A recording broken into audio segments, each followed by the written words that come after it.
شروع کرتا ہوں میں اللہ کے نام سے جو بڑا مہربان نہایت رحم کرنے والا ہے۔ ساری تعریفیں اللہ تعالیٰ کے لیے ہیں اور ہم سب کو اسی کی طرف لوٹ کے جانا ہے۔ آج ہمارا عنوان ہے ملک میں وقف جائیداد کی مقدار اور ممکنہ فوائد۔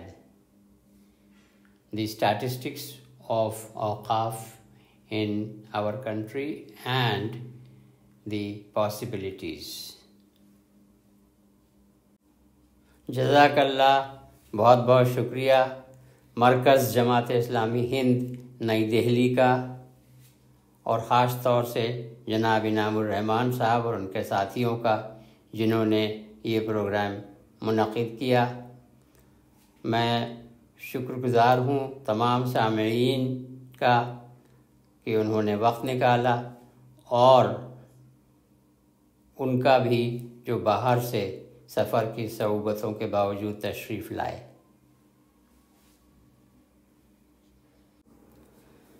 میری تجویز ہے کہ ہم 1 منٹ میں فلسطین کے شہیدوں کے لیے خاموشی سے ایصال ثواب کر لیں۔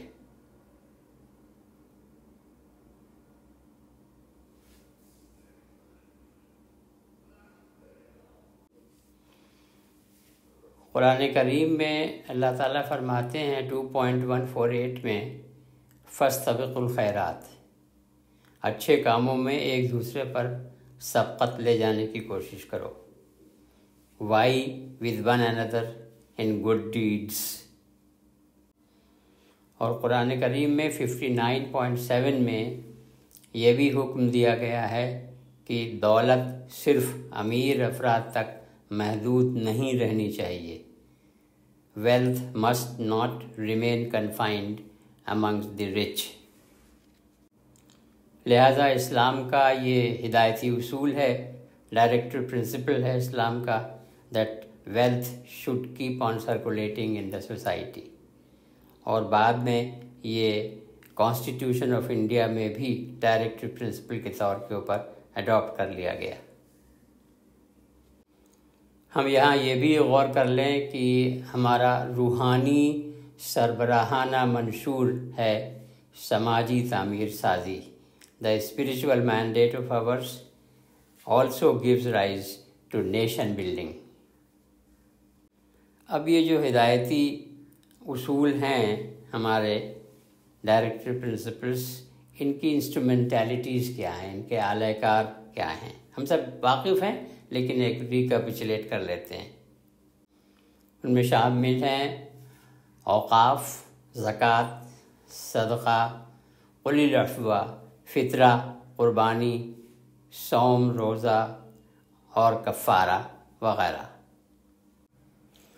لفظ وقف کا جو روٹ ہے واو قاف فے، اس کے مطلب ہے ٹھہر جانا، come to a standstill. تو جائیداد کے منتقل ہونے کا سلسلہ رک جاتا ہے، اسے وقف کہتے ہیں۔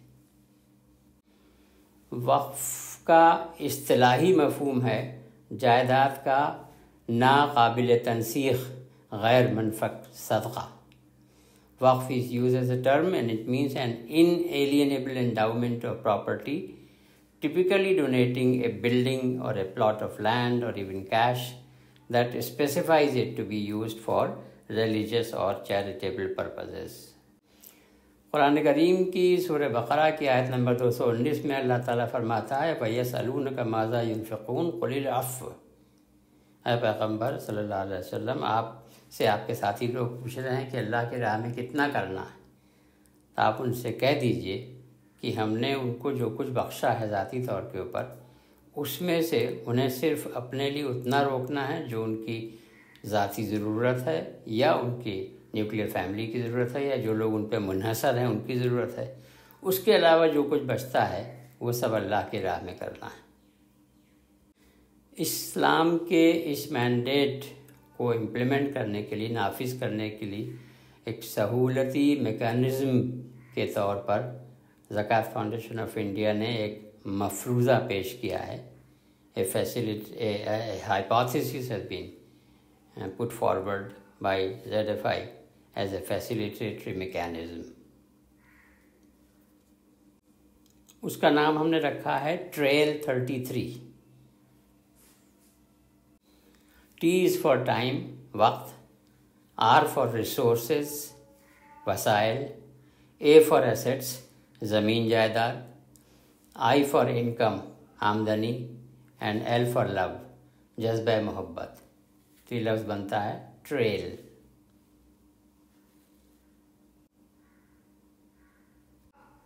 So materialistic abundance should not distract me from correct appreciation of the divine scheme. God cautions that I should avoid to boast regarding my worldly possessions. And reminding me about the judgment day, God forewarns that I will be questioned about the bounties that now I have been blessed with in my life on earth, as to whether I shared these adequately with the less blessed. قیامت کی یاد دلا کر اللہ نے مجھے خبردار کیا ہے کہ مجھے اس نے جو بھی بخشا ہے اس کے استعمال کے بارے میں میری پوچھ تاچھ ہوگی کہ میں نے اس میں ان لوگوں کو معقول حصہ دیا کہ نہیں جنہیں اللہ نے میرے مقابلے میں کم بخشا ہے. تو لہٰذا مجھے اپنے وقت، وسائل، زمین جائیداد، آمدنی اور اپنے جذبہ محبت کا 33% حصہ، 1/3 ضرورت مندوں کو دینا چاہیے، نہ کہ اپنے اہل و عیال کو. تو let me share with people other than myself and my nuclear family and those who are dependent upon me 33% of my time, resources, assets, income and love.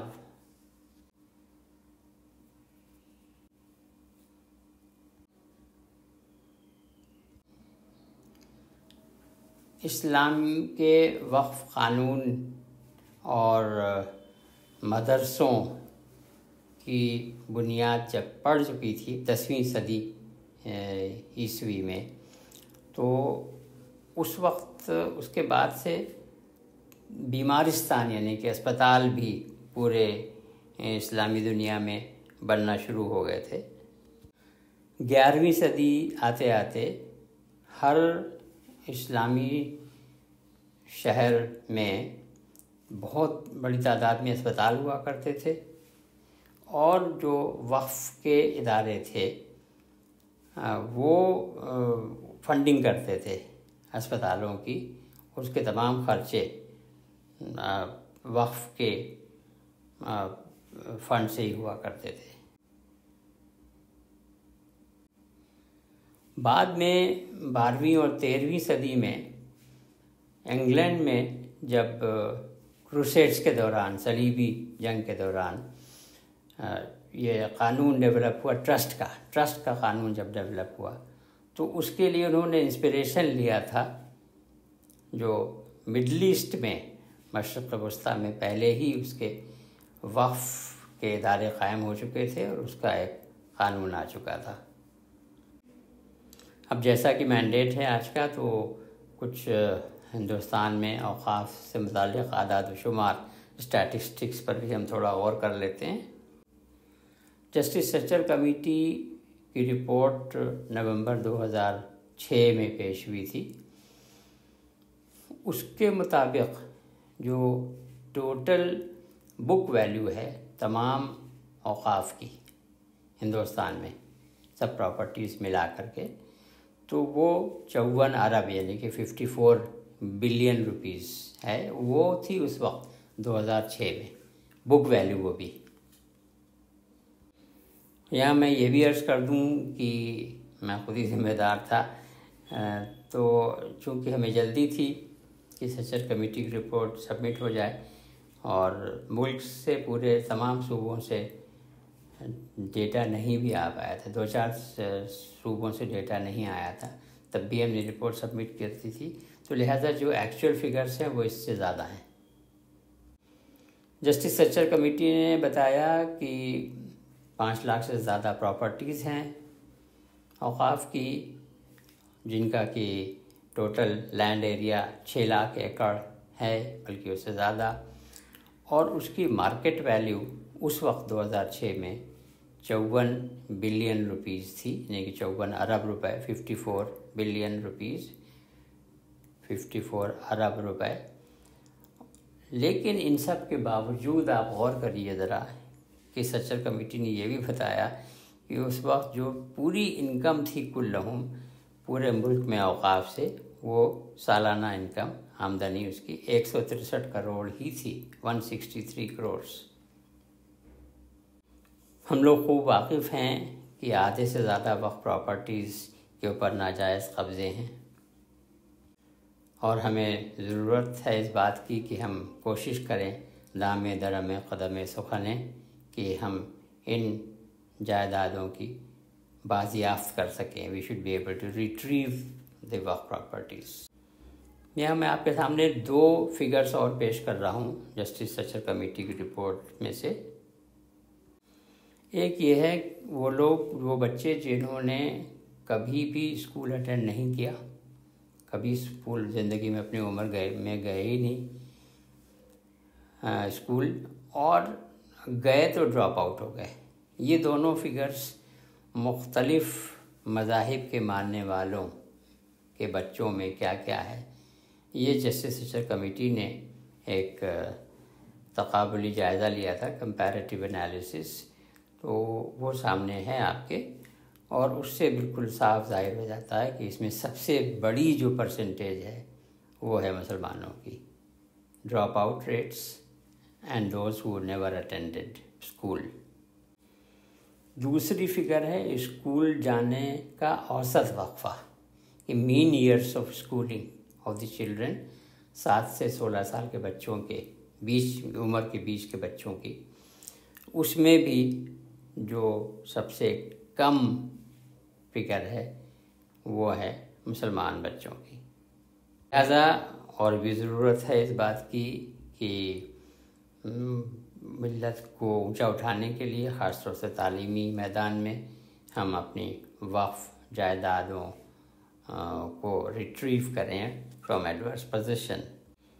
اس کے لیے انفرادی کوشش کرنے کی ضرورت بھی ہے، اور جب انفرادی کوششیں ہوں گی تو وہ اپنے آپ اجتماعی کاوش بن جاتی ہے۔ چونکہ ہم واقف ہیں کہ جب جسم سے روح الگ ہو جاتی ہے، اس کے بعد ہماری جواب دہی انفرادی ہوتی ہے۔ After the soul leaves the body, after that our accountability is individual۔ میرا آئیڈیل ہیں یہ صاحب جناب نصیر شیخ صاحب احمد نگر کے، جن کے بارے میں مجھے ایک کانفرنس کے دوران ساؤتھ انڈیا میں بتایا گیا تھا چند سال پہلے کہ ان صاحب نے تنہا اپنی انفرادی کوششوں کے ذریعے اس وقت تک 67 وقف پراپرٹیز ریٹریو کر چکے تھے وہ، اور اس کا استعمال ملت کے استفادے کے لیے شروع ہو چکا تھا۔ کمپیوٹر کے عمل کے لیے معلومات کو عادات کی صورت میں تبدیل کرنے کو کہتے ہیں ڈیجیٹائزیشن، تو وقف پراپرٹیز کا ڈیجیٹائزیشن ہونا ضروری ہے۔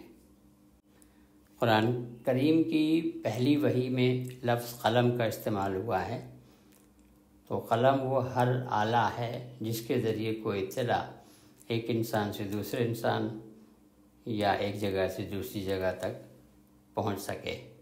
تو ہمارا 21ویں صدی کا جو قلم ہے قرآن کی پہلی وحی کے مطابق، وہ ہے کمپیوٹر کا کی بورڈ، جو کہ ہمارے ہر ایک کے جیب میں رکھا ہوتا ہے ٹیلی فون کی شکل میں۔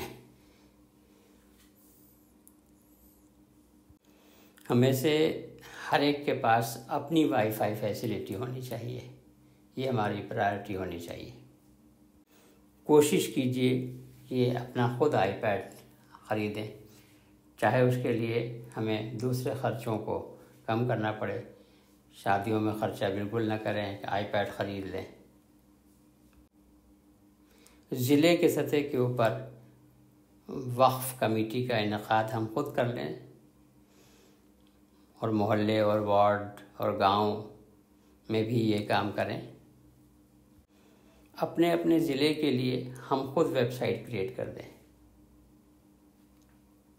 اوقاف سے متعلق آف کورس، اور اس ضلع کی اوقاف سے متعلق ویب سائٹ جو ہم کریٹ کریں اس میں جو ہم ڈیٹا ڈالتے جائیں اس کو ہم کمپیئر کریں جو سینٹرل وقف council ministry of minority affairs کی ویب سائٹ ہے wamsi.nic.in، اس سے اوقاف سے لنکڈ ہمیں اپنا ای میل ایڈریس بھی کریٹ کرنا چاہیے، اوقاف کے کام سے متعلق ہمیں اپنا وزٹنگ کارڈ بھی بنانا چاہیے۔ ہم میں سے جو جہاں رہ رہے ہیں وہاں سے جو قریب ترین وقف کی پراپرٹی ہو وہاں جا کر کے اور اس کا فوٹو لے کر کے اس کو اپنے فائل میں رکھنا چاہیے، اور ان سے جو متولی صاحب ہیں ان سے بات چیت کر کے ان کو پرسویٹ کر کے وقف ڈیڈ جو اوریجنل ہو اس کو اسکین کر کے اس کو بھی اپنی ویب سائٹ پر ڈالنا چاہیے۔ سروے کمشنر کی رپورٹس ڈاؤن لوڈ کر کے اور جو متعلقہ گزٹ نوٹیفیکیشنز ہیں وہ ڈاؤن لوڈ کر کے پرنٹ آؤٹ نکال کے اپنی فائل میں بھی رکھنا ہے اور اپنی ڈسٹرکٹ کی ویب سائٹ میں بھی ڈالنا ہے اسے۔ اس کے بعد گوگل میپ کھول کر کے جو ہماری پرٹیکولر وقف پراپرٹی کی لوکیشن ہے اس کو وہاں لوکیٹ کریں اور اس کا جو لنک ہے وہ بھی اپنی ویب سائٹ کے اوپر ڈالیں۔ وقف پراپرٹی کا میوٹیشن جا کر کے ڈسٹرکٹ اتھارٹیز پٹواری کے پاس بیٹھ کر کے اس کو دیکھ لیں، غور کر لیں، کاپی لے لیں اس کی داخل خارج کی، اس پرٹیکولر وقف پراپرٹی کا نام اور اس کا ڈسکرپشن کیا ہے اور واقف کا کیا نام ہے اور کیا ڈسکرپشن ہے، وقف ڈیڈ کے مطابق متولی اپوائنٹ کیے جانے کا کیا میتھڈ پرسکرائبڈ ہے، جب وہ وقف بنا تھا تو پہلے متولی صاحب کون تھے اور ان کے بعد ان کے سکسیسرز کون ہوتے گئے، ان کے سب کے نام۔ اگر وہ وقف پراپرٹی لیز آؤٹ کی گئی تو سب سے پہلے کون تھے جن کو لیز آؤٹ کی گئی اور اس کے بعد ان کے سکسیسرز کون ہوتے گئے۔ سب سے پہلی بار جب وہ لیز کی گئی تھی پراپرٹی تو اس کا کرایہ، اس کا رینٹ کیا لیا گیا تھا اور تاریخیں کیا تھیں۔ حضرات، بڑی تعداد میں وقف پراپرٹیز ایسی بھی ہیں جن کی تحویل محکمہ آثار قدیمہ یعنی کہ آرکیولوجیکل سروے آف انڈیا کے پاس ہے، اس میں وقف پراپرٹیز ہیں۔ ایسی پراپرٹی کو فزیکلی انسپیکٹ کرنا چاہیے، سروے کرنا چاہیے ہمیں انفرادی طور کے اوپر، پرائیویٹلی، اور یہ معلوم کرنا ہے کہ ان کی موجودہ حالت کیا ہے، کرنٹ کنڈیشن۔ وقت سے متعلق یہ تمام انفارمیشن جو ہم اطلاعات گیدر کرتے جائیں، جمع کرتے جائیں، اس کو ہمیں پرنٹ آؤٹ لے کر کے تو اپنی فائل میں رکھنا ہی ہے، لیکن اس کو ہم اسکین کر کے آئی کلاؤڈ کے اوپر بھی اپلوڈ کرتے جائیں، اور اپنے ڈاکیومنٹس کی کاپیز ہم وقتاً فوقتاً صوبائی وقف بورڈ اور اسٹیٹ گورنمنٹ کو اور سینٹرل وقف کاؤنسل کو بھی بھیجتے رہیں تاکہ ان کے ریکارڈ میں بھی یہ چیز جاتی رہے۔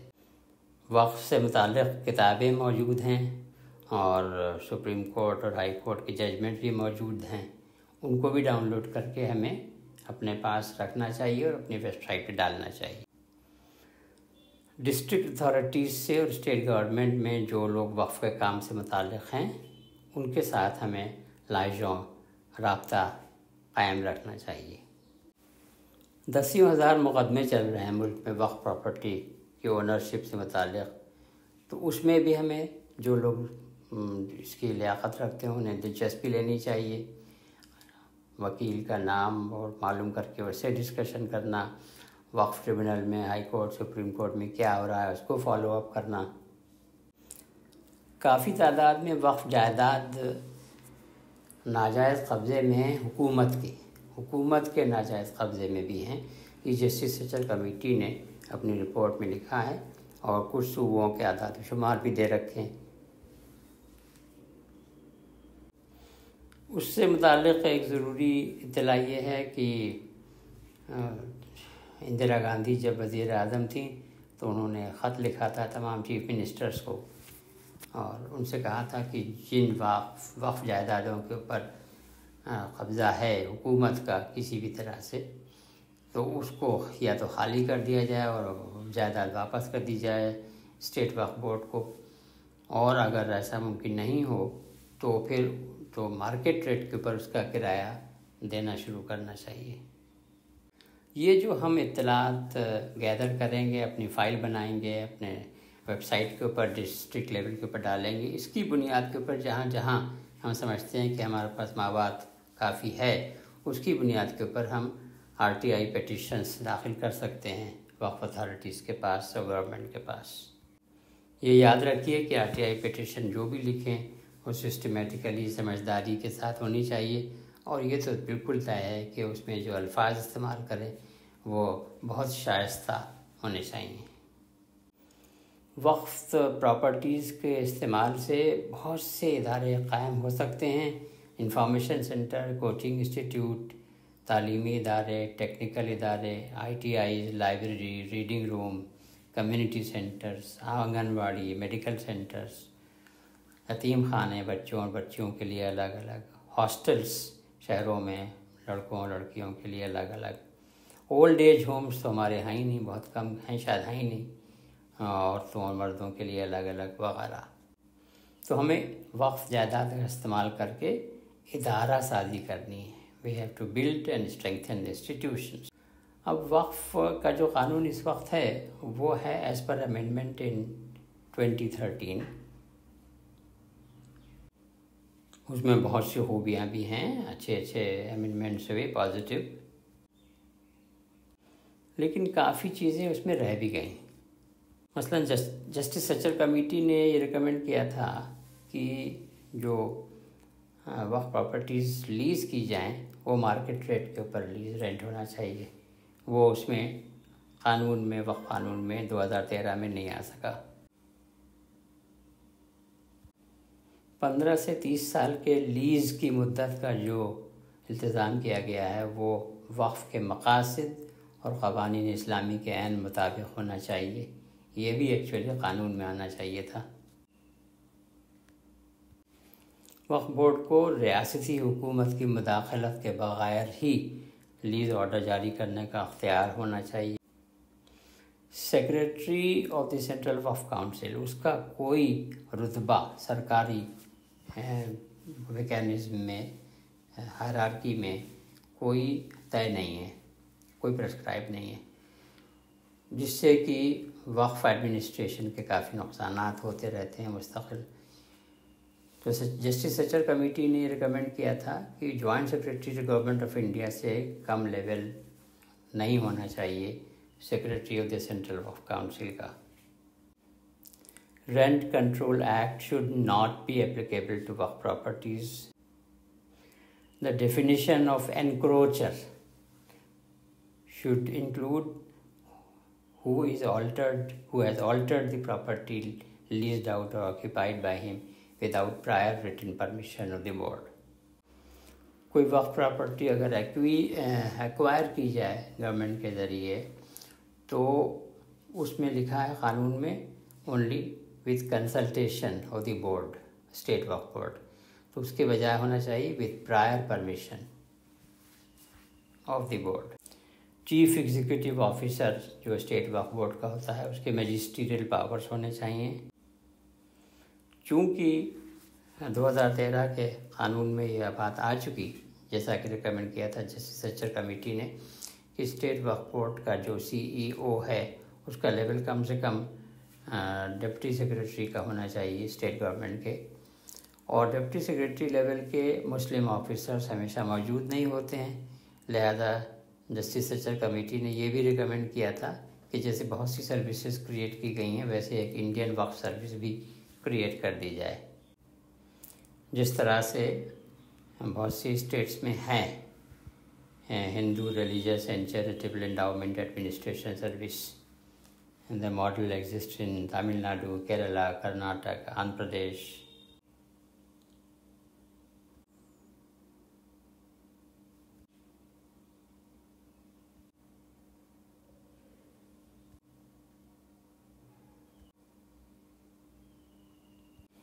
یہ سفارش اوقاف کے لیے مخصوص اہلیت والے افسران کی ضرورت ہے نا، یہ جو پارلیمنٹ کی مشترکہ پارلیمانی کمیٹی تھی اس کی رپورٹ میں بھی سفارش لکھی ہے کہ رحمان خان صاحب اس کے چیئرمین تھے اس وقت. لیکن جسٹس سچر کمیٹی کی رپورٹ جب ایگزامن ہوئی منسٹری آف مائنورٹی افیئرس میں تو وہ پوری رپورٹ تو ایکسیپٹ ہو گئی تھی کیبنٹ ریزولوشن سے، لیکن یہ جو سفارش تھی ان وقف سروس کریٹ کرنے سے متعلق، اس کے بارے میں RTI کے ذریعے ہم نے معلومات کی تو اس میں شروع میں ہی ڈپٹی سیکریٹری جو صاحب تھے انہوں نے لکھ دیا دس از ناٹ فیزیبل، اور اس کی وجہ کوئی بھی نہیں لکھی، صرف 4 لفظ لکھے دس از ناٹ فیزیبل، اور وہ اوپر تک سائن ہوتے چلے گئے اور وہ اپروو ہو گیا. تو it actually went by default.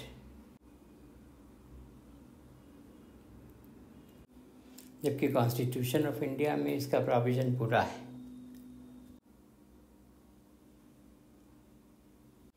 اسی سے متعلق جو دوسری سفارش جسٹس سچر کمیٹی نے کی تھی وہ تھا کہ نیشنل وقف کاؤنسل بھی کانسٹیٹیوٹ ہونی چاہیے، تو وہ ہوا نہیں.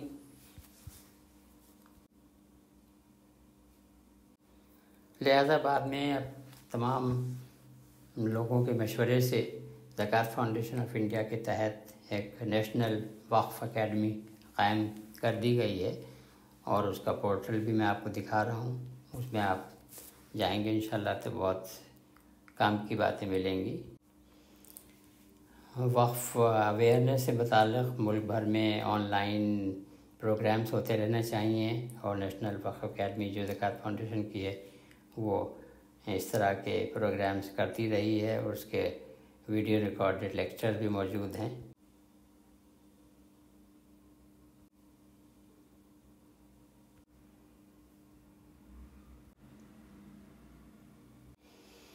حضرات، قرآن کریم میں اللہ تعالیٰ نے فرمایا ہے ان اللہ یأمر بالعدل والاحسان، جس کے اوپر جمعہ کا خطبہ ختم ہوتا ہے. اور وہ ہم عام طور سے صرف اتنا سوچتے ہیں کہ اتنی کان میں یہ بات پڑ چکی ہے کہ جب یہ شروع ہو آیت کا ریسیٹیشن تو اس کا مطلب یہ ہے کہ اب خطبہ ختم ہو گیا، اب نماز پڑھ لو. لیکن یہ آیت اتنی امپورٹنٹ ہے، اتنی اہم ہے کہ اس کے متعلق مفسرین نے لکھا ہے کہ اگر پورا قرآن کریم نازل نہ ہوتا اور صرف یہ آیت نازل ہوتی تو بھی اللہ کا پیغام مکمل تھا. اس میں اللہ تعالیٰ نے عدل اور احسان کا ذکر کیا ہے. تو عدل اگر ہم آپ کریں تو اللہ کا تعالیٰ کے مطابق ٹھیک ہے، فائن، عدل کریے. لیکن اگر عدل سے اپنے کو اٹھا کر کے تھوڑا اونچے درجے میں لے جائیں اور احسان کریں تو اللہ تعالیٰ کے ہم بہت زیادہ مقبول بندوں میں شامل ہو جائیں گے. تو وقف کا جو تصور ہے وہ وہی احسان کا حصہ ہے، اور انشاءاللہ کچھ بھی حالات ہوں کہیں بھی تو مسلم کمیونٹی تو یہ کام اپنی پراپرٹیز کو وقف کرنے کا کرتی ہی رہے گی انشاءاللہ. اوقاف کے کام سے متعلق ایڈوکیسی بھی کرتے رہنے کی بڑی ضرورت ہے.